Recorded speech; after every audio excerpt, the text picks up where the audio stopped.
Hi, everyone. Thanks for joining me today. My name is Todd Menard, and today we're going over the Greater Phoenix Metropolitan Housing Statistics for the week ending April 29th.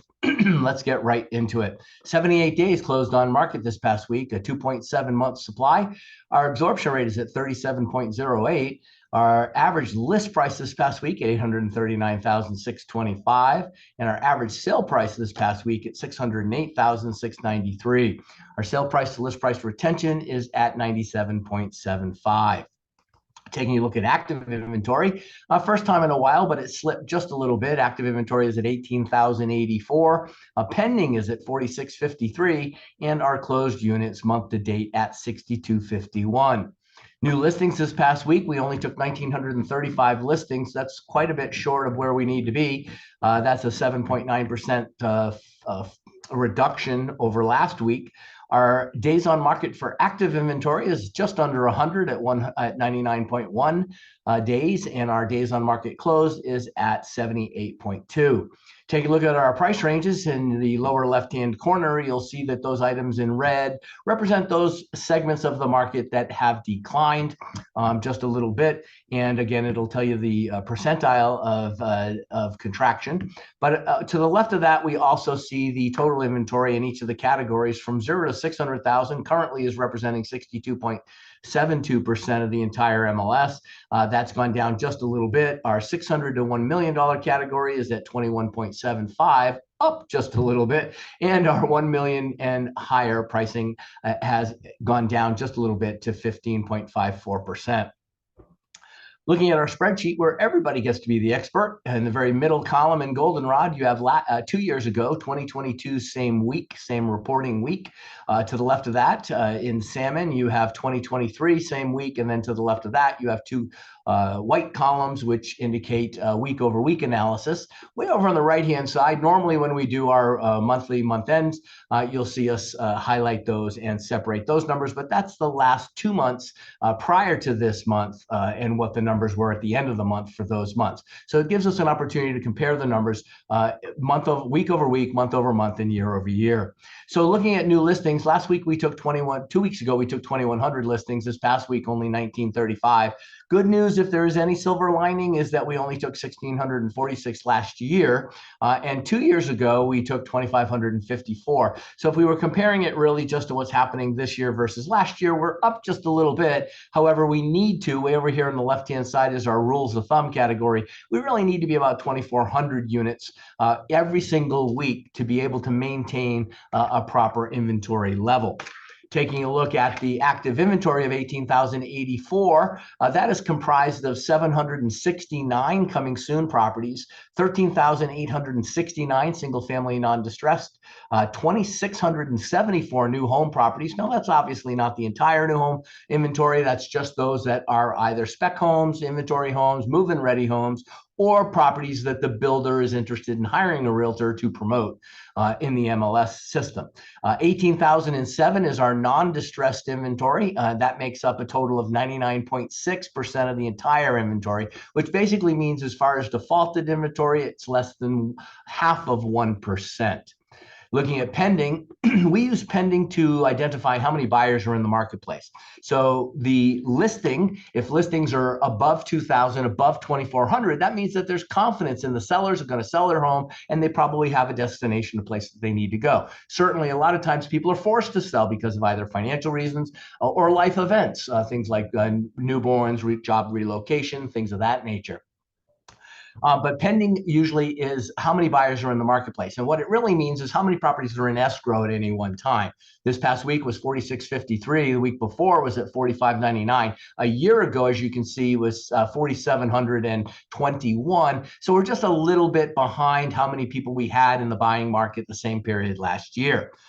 That is also representative, by the way, of those things that are affecting us on a daily basis. The cost of living, certainly interest rates, things of that nature. People don't get into the buying market if they obviously can't afford it.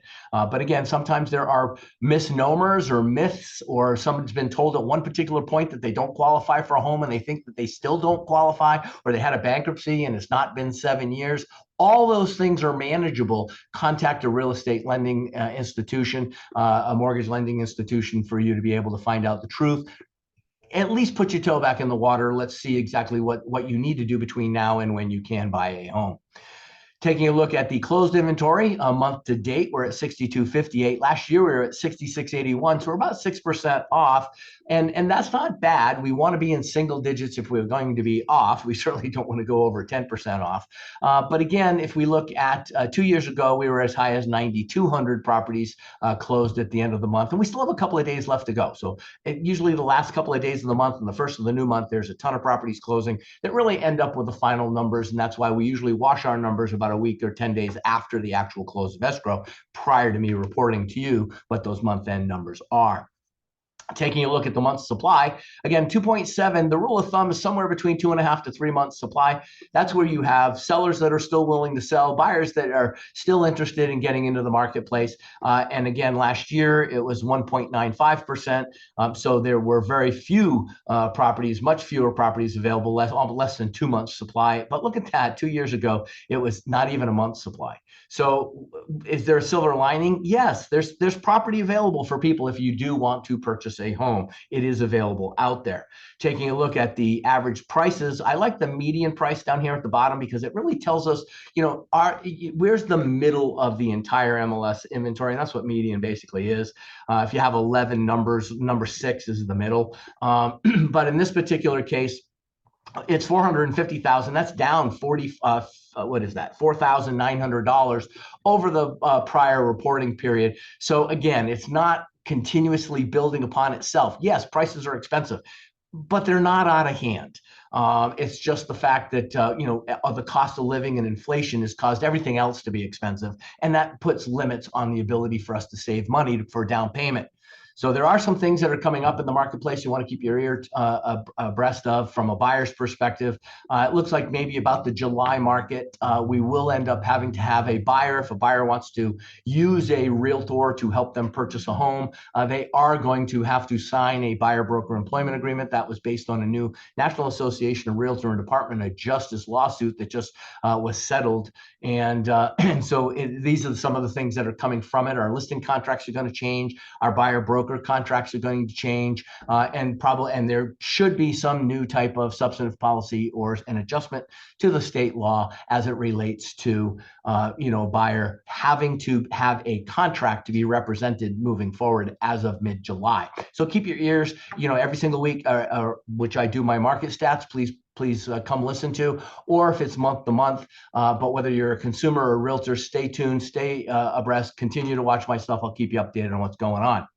So the average days on market should be averaging about 70. Again, we're looking in the left-hand column of the rule of thumb. We're about 78, so a little high. Last week, 65. But these, again, these are moving targets. All of these are moving targets. So what we're saying ultimately is if there were 2,400 new listings taken in a week, and there were approximately 35,000 homes in MLS, and we had approximately 5,500 people under escrow at any one time, we would have a balanced market as long as there was a 2.5 to 3 month supply, and the sale price to list price retention, which is the difference between the list price and the purchase price, or the price that the buyer offered. What was the list price at the time the seller accepted the buyer's offer? It's always been, now I've been recording these since 1995, it's always been about 97.8%, about a 2.2% negotiation off of the list price. That has nothing to do with seller concessions, which are in the contract, which help offset the buyer's closing costs.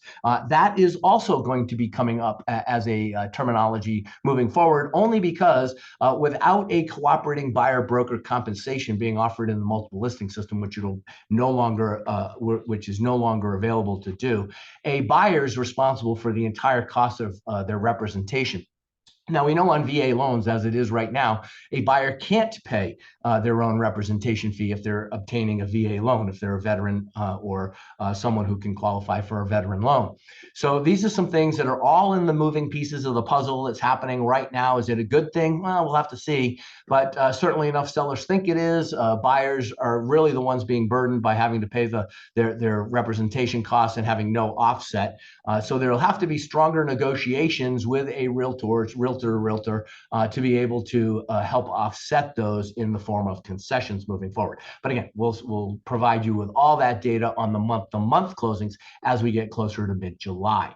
The 97.75 falls right just a little bit short of the 97.8, but again, it's right within there. Look at last year, 97.67, so it's comfortable, way over in the middle there. And 2 years ago, it was 100.99, which just basically meant the sellers were receiving more than their list price back then 2 years ago. Today, that's not the case. The sellers have to be much more willing to negotiate to be able to make this happen. So we'll see how this all pans out, but that's the week totals for this week. Thanks for joining me. If you have any other questions, you're always available to get a hold of me. These are the different ways you can listen to me, listen to the podcasts. But again, I prefer Facebook or the YouTube, because that's where you get the narration along with all of the slideshow for you to follow. So thanks for joining me. I really appreciate you coming back week after week, and I look forward to seeing you soon. Thanks so much for all your help. Have a great day. Bye-bye.